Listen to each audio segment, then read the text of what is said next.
98 उसका ये नोटिफिकेशन अभी आया है बिहार तकनीकी सेवा आयोग की तरफ से, जो कि फॉर्म आज शाम से भराना स्टार्ट हो जाएगा।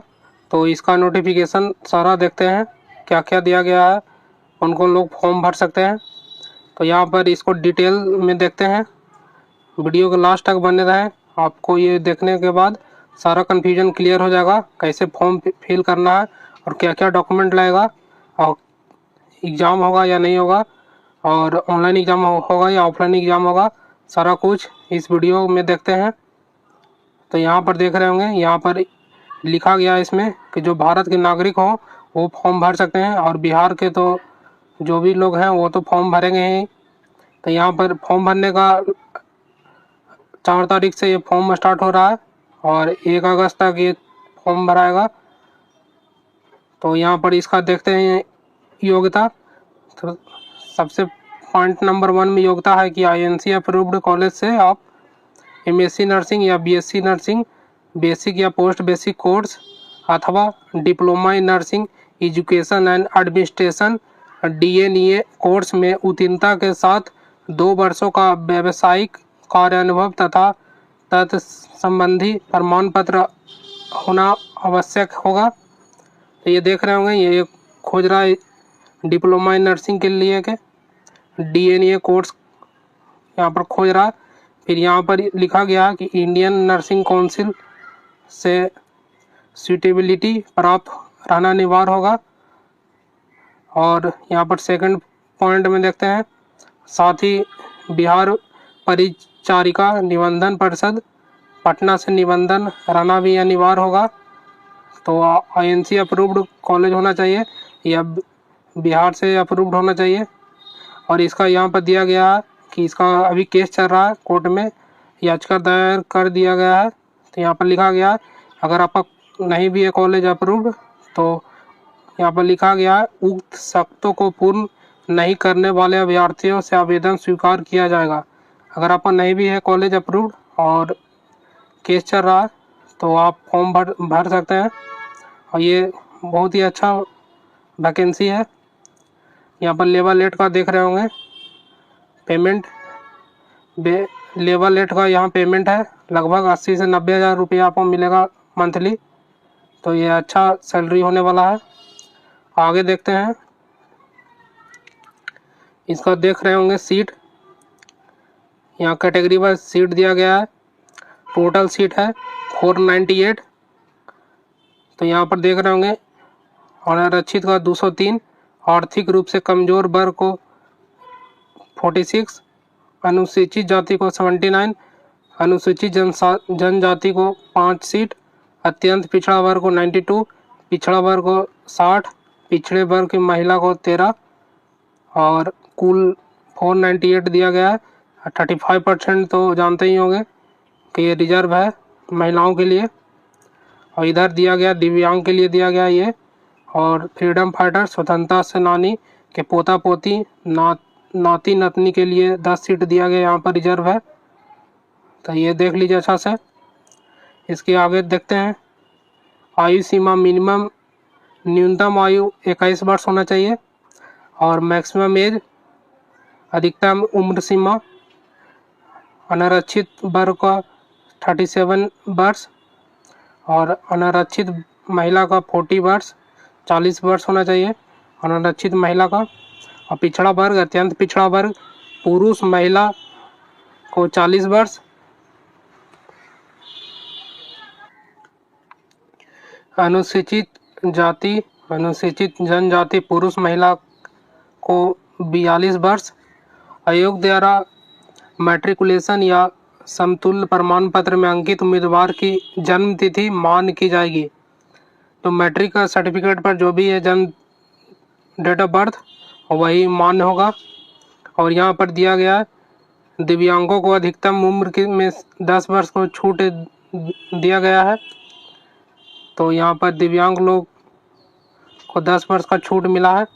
फिर इसके आगे पढ़ते हैं कि ऐसे सरकारी सेवक बिहार सरकार के नियमित रूप से नियुक्ति सरकारी सेवक जो 3 वर्षों की निरंतर सेवा पूर्ण कर चुके हैं उच्चतर वेतनमान की सेवा में जाने हेतु अधिकतम आयु सीमा में 5 वर्षों की छूट अनुमान है।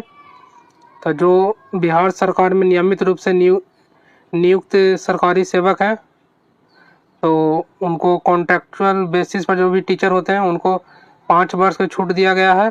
और यहाँ पर यह भी दिया गया है बिहार राज्य के अंदर अवस्थित सभी सरकारी गैर निजी केंद्र सरकार नगर पालिका संस्थानों पंचायती राज संस्थानों इत्यादि नर्सिंग शैक्षणिक संस्थानों में संविदा के आधार पर ट्यूटर के पद पर स्वास्थ्य सुविधा प्रदान करने वाले अभ्यर्थियों को उसके द्वारा किए गए कार्य अवधि के समतुल्य उसी पद पर अधिकतम उम्र में छूट प्रदान की जाएगी। तो यहाँ पर दिया गया है ये। फिर इसके आगे देखते हैं। इसके आगे यहाँ पर दिया गया है और आरक्षण है उसका दिया गया है अनुसूचित जाति एवं अनुसूचित जनजाति के उम्मीदवारों को निम्नांकित प्रमाण पत्र जमा करना अनिवार्य होगा। तो यहाँ पर जाति प्रमाण पत्र बनवा लें और स्थायी निवास मूल निवास डोमिसाइल प्रमाण पत्र लगेगा ये दोनों। और पिछड़ा वर्ग एवं अत्यंत पिछड़ा वर्ग के उम्मीदवारों को निम्नांकित प्रमाण पत्र जमा करना अनिवार्य होगा। क्रीमी लेयर रहित प्रमाण पत्र बिहार सरकार के परियोजनार्थ मतलब कि एनसीएल जो बनता है वो बनवा लें और निवास स्थायी मूल निवास डोमिसाइल बनवा लें ये दोनों लगेगा। और आर्थिक रूप से कमजोर ईडब्ल्यूएस को ये जमा करना होगा आय एवं परिसंपत्ति प्रमाण पत्र स्थायी निवास मूल निवास डोमिसाइल प्रमाण पत्र। और इसके आगे देखते हैं यहाँ पर कितना पैसा लगेगा वो देख लेते हैं। समान वर्ग पिछड़ा वर्ग अत्यंत पिछड़ा वर्ग आर्थिक रूप से कमजोर वर्ग को 600 रुपया लगेगा। अनुसूचित जाति अनुसूचित जनजाति बिहार राज्य के स्थायी निवासी को 150 रुपया। आरक्षित अनारक्षित वर्ग के महिला उम्मीदवार बिहार राज्य के स्थायी निवासी को 150 रुपया। राज्य के बाहर के उम्मीदवार चाहे वह किसी वर्ग के महिला पुरुष हो तो उनको भी 600 रुपया लगेगा। फिर इसके आगे देखते हैं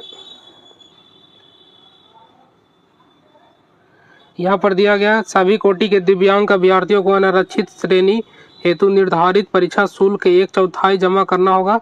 अर्थात अनारक्षित श्रेणी के अभ्यर्थी को यदि 600 रुपये निर्धारित है तो दिव्यांग लोग को यहाँ पर लगेगा 150 रुपया परीक्षा शुल्क लगेगा। फिर यहाँ पर देख लेते हैं निम्नलिखित प्रतियोगिता परीक्षा एवं कार्यानुभव के आधार चयन प्रक्रिया ये है। सबसे पहले कंप्यूटर बेस्ड टेस्ट होगा 75 नंबर का और जिनका भी अनुभव है उसके अनुसार यहाँ पर 25 अंक दिया जाएगा। अनुभव के अनुसार 25 अंक और जो एग्जाम होगा उसका 75 अंक टोटल 100 अंक का होगा टोटल। परीक्षा का पाठ्यक्रम समझ लेते हैं तो टोटल 100 प्रश्न होंगे एग्जाम में 100 प्रश्न होंगे। कंप्यूटर बेस्ड टेस्ट होगा सीबीटी 100 टोटल क्वेश्चन होंगे हिंदी और इंग्लिश दोनों भाषा में होंगे और 2 घंटा का एग्जाम होगा।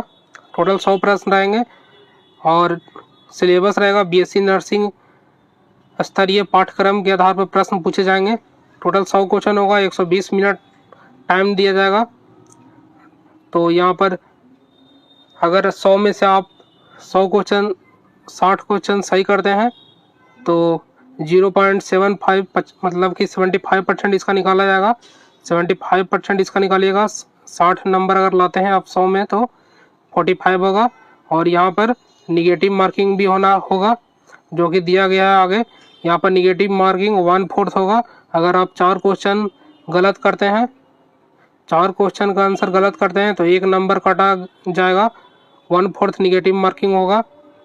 फिर यहाँ पर मिनिमम पासिंग मार्क्स दिया गया है सारे कैटेगरी को। तो एक बार देख लेते हैं। समान वर्ग के लिए 40%, पिछड़ा वर्ग के लिए 36.5%, अत्यंत पिछड़ा वर्ग के लिए 34% एवं अनुसूचित जाति अनुसूचित जनजाति महिलाओं तथा निःशक्तता से ग्रस्त दिव्यांग उम्मीदवारों के लिए 32%। निर्धारित न्यूनतम अर्हतांक प्राप्त करना अनिवार्य होगा। ये पासिंग मार्क्स है, इतना मिनिमम लाना ही होगा, नहीं तो आप फेल हो जाइएगा, आप क्वालिफाई नहीं कर पाइएगा ये एग्ज़ाम को। तो ये मिनिमम क्राइटेरिया है क्वालिफाई होने के लिए, तो ये अच्छे से देख लें। फिर यहाँ पर दिया गया कार्य अनुभव प्रमाण पत्र संबंधित जिले के सिविल सर्जन, चिकित्सा महाविद्यालय एवं अस्पताल के अधीक्षक एवं सुपर स्पेशलिटी अस्पतालों संस्थानों के निर्देशक द्वारा निर्गत हो आवेदन के विहित कॉलम में दर्ज करेंगे। तो यहाँ पर आप कार्य अनुभव बनवा लेंगे यहाँ से। फिर इसके आगे लिखित परीक्षा में उत्तीर्ण क्वालिफाइड अभ्यर्थियों को कोटिवार मेगा सूची तैयार कर दस्तावेज, तो आप क्वालिफाई कर जाइएगा, उसके बाद मेगा सूची तैयार होगा, उसके बाद डॉक्यूमेंट वेरिफिकेशन के लिए बुलाया जाएगा। तो यहाँ पर सबसे इम्पोर्टेंट देख लेते हैं कि ऑनलाइन फॉर्म भरने में क्या क्या डॉक्यूमेंट लाएगा। सबसे नंबर 1 मैट्रिकुलेशन का मूल प्रमाण पत्र, जो आपको मैट्रिक का होगा ओरिजिनल सर्टिफिकेट, वो लगेगा। फिर मान्यता प्राप्त संस्थान से एमएससी नर्सिंग या बीएससी नर्सिंग अथवा diploma in nursing education and administration DNA का अंक पत्र, मार्कशीट और मूल प्रमाण पत्र, मतलब कि सर्टिफिकेट या प्रोविजनल सर्टिफिकेट है तो वो लगेगा। फिर नंबर 3 में बिहार परिचारिका निबंधन परिषद से निबंधित होने का निबंधन प्रमाण पत्र लगेगा।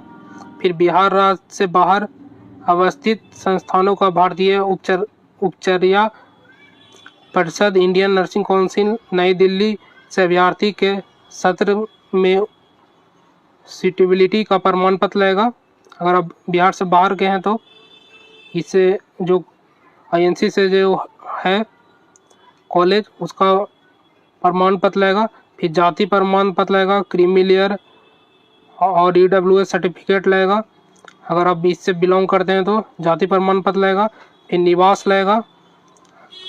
फिर बिहार राज्य के फ्रीडम फाइटर हैं तो अगर आप इससे लाभ लेना चाहते हैं तो ये सर्टिफिकेट लगेगा।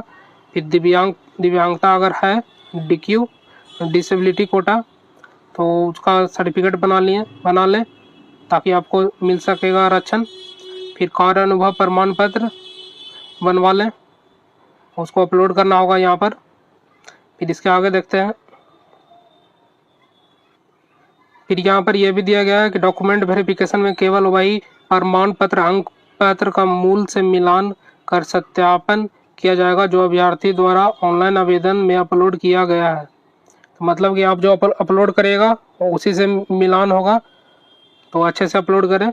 अन्य कोई भी प्रमाण पत्र अंक पत्र आयोग द्वारा दस्तावेज सत्यापन में स्वीकार नहीं किया जाएगा। तो जो भी आप अपलोड करते हैं वही इम्पोर्टेंट होगा, वही अच्छे से अपलोड करें, कोई गलती ना करें, वही माना जाएगा। फिर यहाँ पर दिया गया है कि क्लियर दस्तावेज को सही तरह से स्कैनर के माध्यम से स्कैन किया गया हो अपलोड करेंगे। तो आप जितना भी डॉक्यूमेंट अपलोड करेंगे वो क्लियर अपलोड करेंगे स्कैन कर और धुंधला नहीं होना चाहिए, काला नहीं होना चाहिए। अपलोड होने पर दस्तावेज सत्यापन डॉक्यूमेंट वेरिफिकेशन के समय में अभ्यर्थी समाप्त करने हेतु आयोग स्वतंत्र होगा। अगर आपका धुंधला या ब्लर रहेगा तो आपको रिजेक्ट हो सकता है, तो आप यहाँ पर ध्यान दें। फिर नेक्स्ट इसका आगे देखते हैं। इसके आगे में देख रहे होंगे यहाँ पर दिया गया फ़ोटो कैसा लगेगा एग्जाम में। तो आवेदक अभ्यर्थी का फ़ोटो हाल का खींचा होना चाहिए। 3 माह के अंदर का अगर फ़ोटो है तो वो डालेंगे, नहीं तो खिंचा लें नया फ़ोटो। अब बैकग्राउंड वाइट कलर का होना चाहिए। यदि आप चश्मा लगाते हैं तो चश्मा हटाकर फ़ोटो खिंचवाएंगे, ये साफ साफ यहाँ पर लिखा हुआ है, अच्छे से देख लें, नहीं तो फिर आपको प्रॉब्लम होगा, तो फिर आपको दिक्कत होगा। फिर यहाँ पर दिया गया कि अभ्यर्थियों को यह भी निर्देश दिया जाता है कि आवेदन करते समय जो फोटोग्राफ उनके द्वारा आवेदन पत्र पर अपलोड किया जा रहा है उसकी कम से कम 5 अपने पास सुरक्षित रखेंगे। जो भी आप फ़ोटो अपलोड कर रहे हैं तो 5 फ़ोटो एक्स्ट्रा ले लें। वो अगर आप क्वालिफाई करते हैं तो डॉक्यूमेंट वेरिफिकेशन के टाइम 5 फ़ोटो लाएगा।